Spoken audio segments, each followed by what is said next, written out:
Morning, good afternoon, good evening. Welcome back sa ating channel na It's a Chop. So gawa lang tayo ng konting care guide about sa Venus flytrap. Paano ba ito inalagaan? At ano yung mga na-experience na mga kumbaga common na issues ng mga beginner o yung mga first time mag-alaga ng carnivorous plant or Venus flytrap specifically.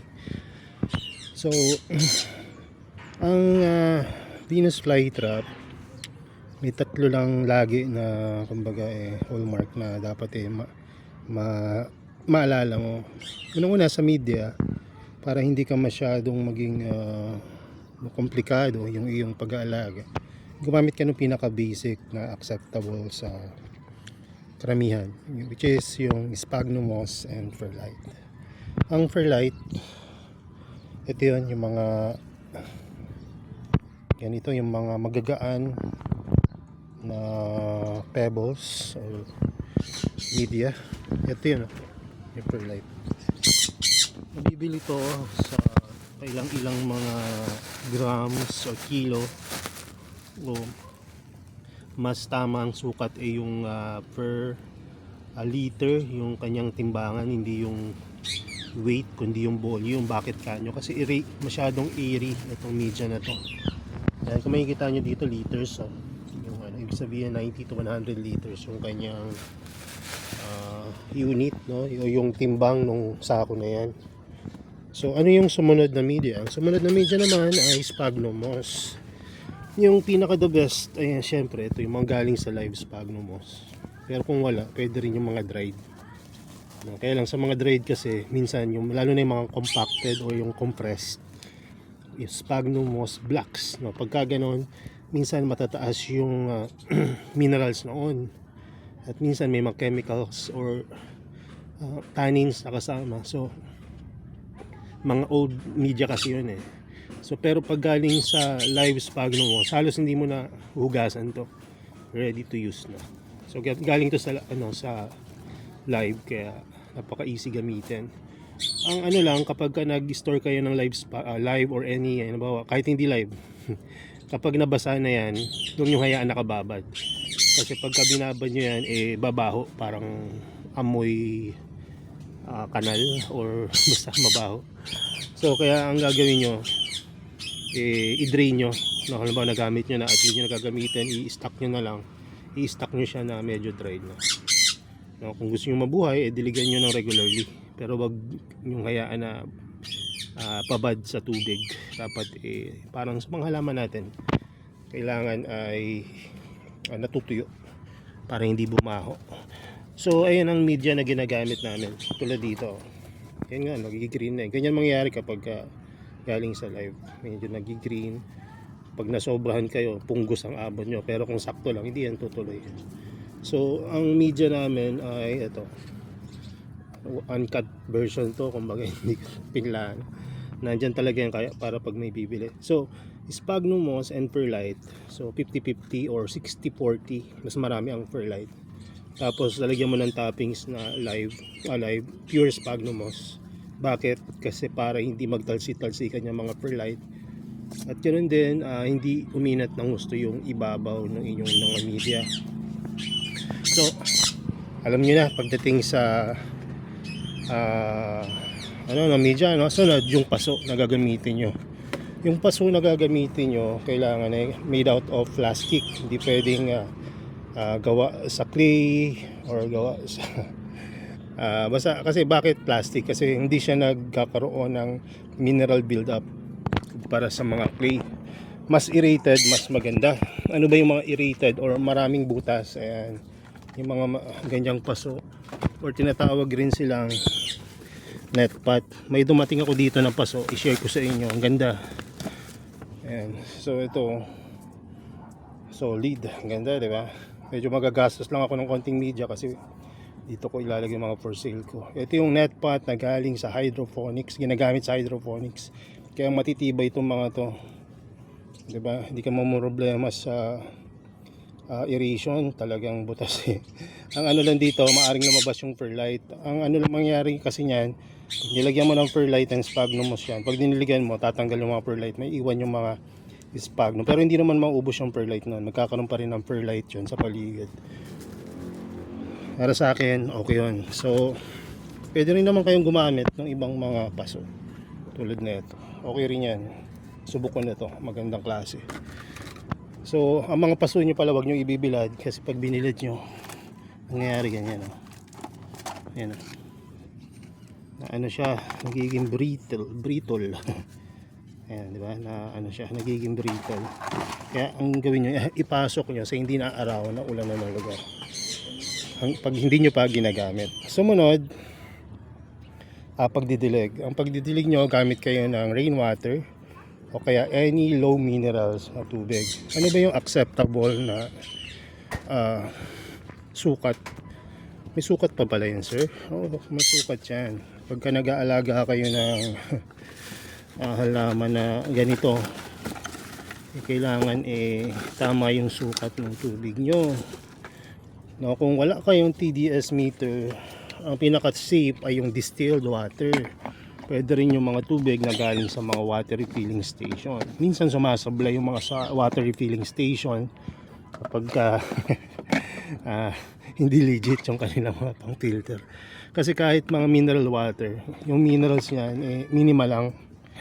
No, pag distilled at purified at reverse osmosis ay yung mga magaganda sa carnivorous plant kasi mabababa yung minerals niyan.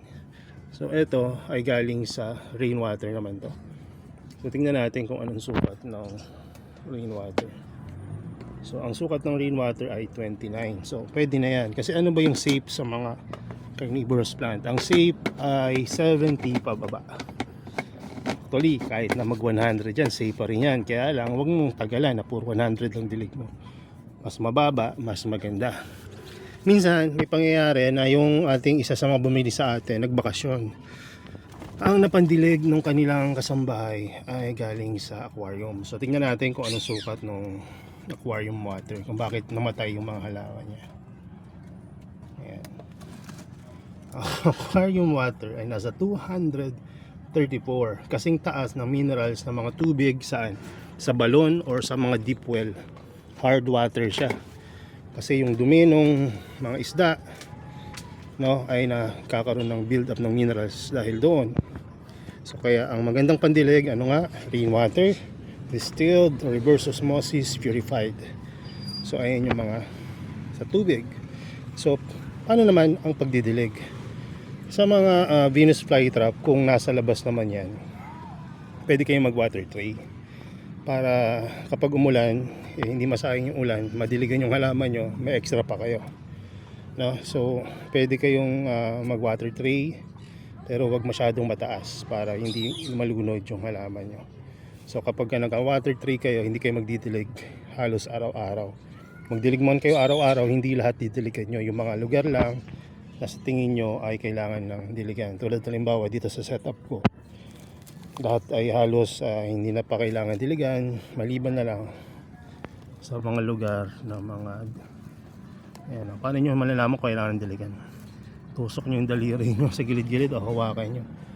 Pag wala ng moisture yan o mapansin nyo na may kagaanan na yung paso, kailangan ng diligan. Pero in this case wala pa, no? So wala akong mabigay na example na kailangan pang diligan. So, pansin nyo, diba? Kahit na nasa outdoor siya, okay pa rin, hindi mabilis matuyo. Kaya huwag kayo matatakot na ilabas yung halaman. Punta tayo dito, para may example tayo na mga kailangan ng diligan. Yan natin baka dito kailangan na ng tubig. So, pag sa indoor naman, less yung kumbaga, yung dalas ng pagdidilig kasi nga mas less yung time, no, or mas matagal yung time bago sila matuyo. So dito, since kadidilig ko lang rin pala nung nakaraan, hindi pa rin kailangan diligan. So may mga time na kailangan na magdilig. Ito meron tayo dito, although hindi ko naman to, wala namang halaman dito. Pag ganyan ang itsura nung ano nyo, kokopit, kailangan ng diligan yan. Pagka ganito na yung kulay ng sphagnum nyo, yan, tingnan nyo, wala nang moisture yan. So ayan, didiligan nyo na bago pa mapunta dyan yung sitwasyon. no? So pagka isa sa mga senyales na dapat mo nang diligan yung medyo namumuti at gumagaan na yung paso nyo, no? So ayan ang mga dapat diligan. So ano naman sunod, yung liwanag. Pagdating sa Venus flytrap, mas maliwanag, mas maganda. Pero hindi sa lahat ng pagkakataon. So paano sa paanong paraan? Bakit naging dahilan na hindi sa lahat ng pagkakataon?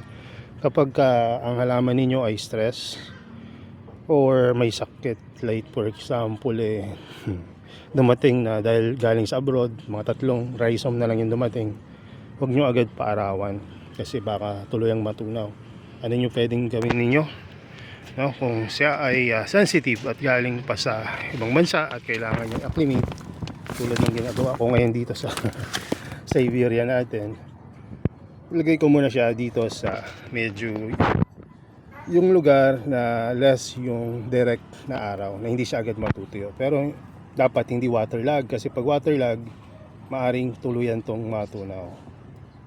So di ba, ganda pa rin ng Siberia, oh. So yan yan, nandito yung new growth. So nandyan yung sinag sa araw sa umaga. So diyan ko siya ihaharap.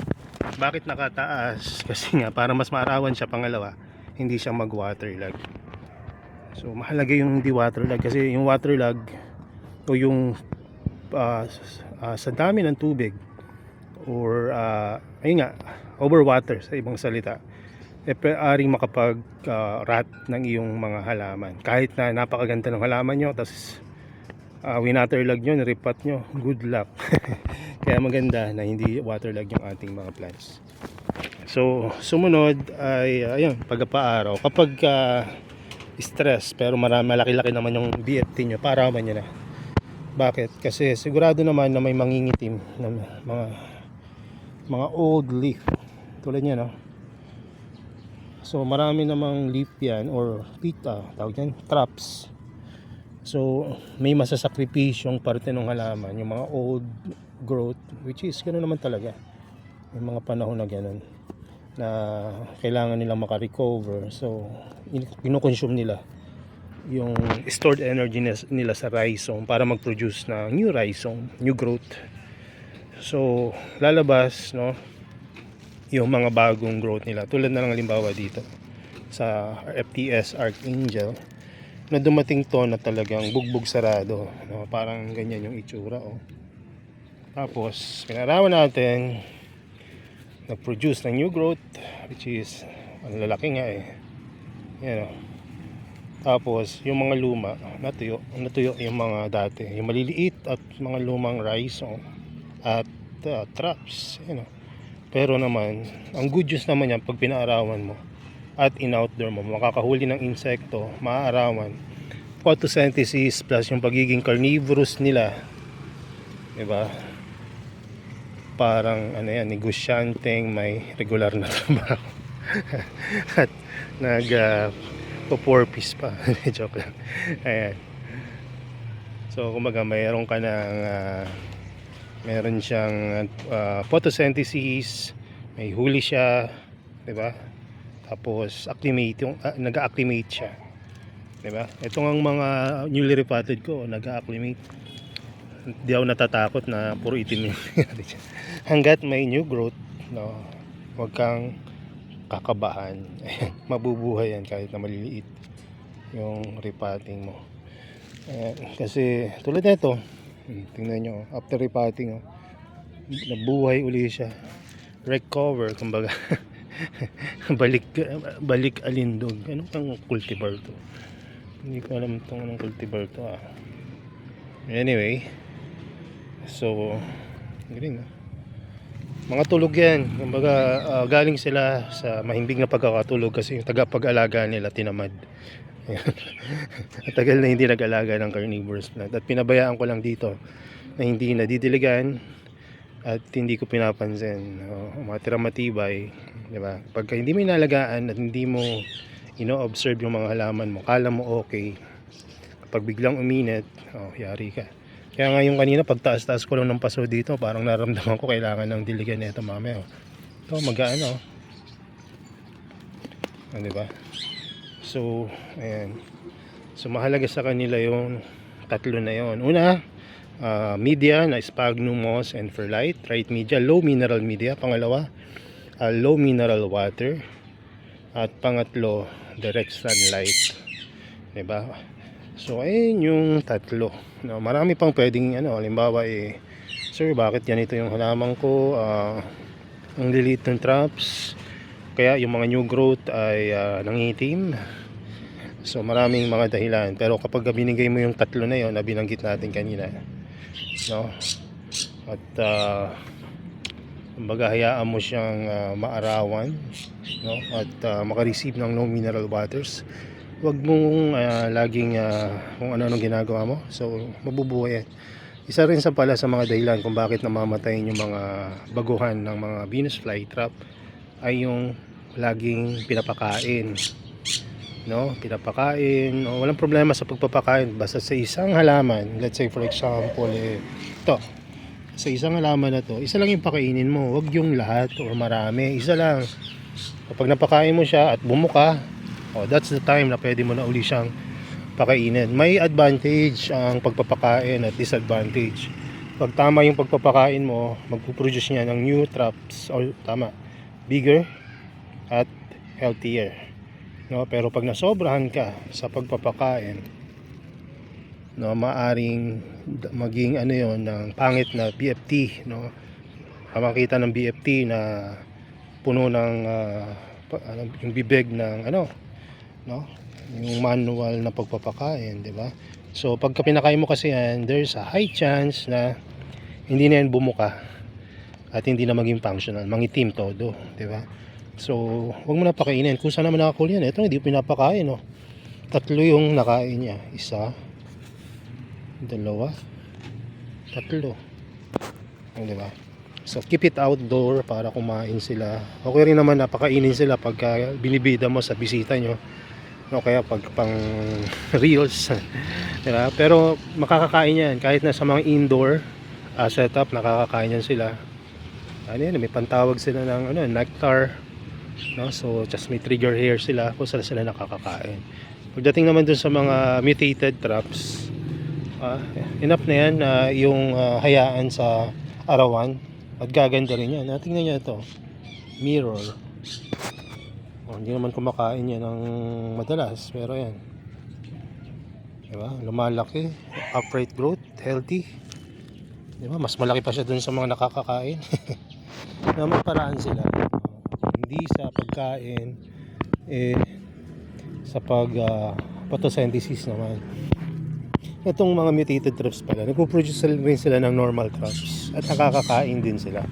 May mga iba tulad ng werewolf na walang trigger hair, ayun, hindi nakakakain yan, pero buhay pa rin kasi may photosynthesis. Itong maliliit na dito, Korean melody shark, ito yung lalaki na.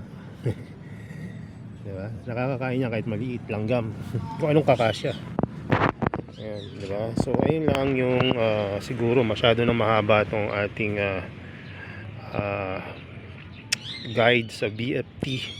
Pero yun lang rin naman yun, make it simple. Huwag masyadong ikut-ikutin, pakialaman, diligan lang at paarawan. Kung tama naman yung media nyo, no? Ay huwag kayong mag-alala. At speaking ng media, alam nyo ba, kahit na tama yung mga pinagsasabi ko kanina, may mga time, dahil matagal na kami nag-aalaga, na tinatamad rin kami. Kahit mga old media, hindi ko na minsan hinugasan. Ang pambawi ko na lang doon, tatap water ko ng hawagas. Parang hinugasan ko sila pero nakatanim na namin. Pero wag nyong gagawin yun kung talagang gusto nyo na mas gumanda at tumaas yung chance ng buhay ng carnivorous plant nyo o Venus flytrap nyo. Iniisip ko minsan yung paghuhugas kasi tinatamad ako. Minsan naman kulang na talaga yung tubig kong pandilig. Iniskip ko na yung hugas-hugas na yun. Direkta na. Ito mga old media pa to. Hindi na nagtitinda yung mga binilang ko nito. Ano nagagamit ko pa, di ba? Yan, butas na butas na ngayon sa. So ayun, no, hindi naman sila mahirap alagaan talaga. Bigyan nyo lang yung basic na tatlo. Step 1, tamang media. Step 2, tamang tubig. Step 3, paaraw. So yun lang. God bless. And bye bye. Mahalaga pala yung morning sun, panghuli. Morning sun, mahalaga yan. Ang ganda, oh. Oh ha, oh, oh ha, oh.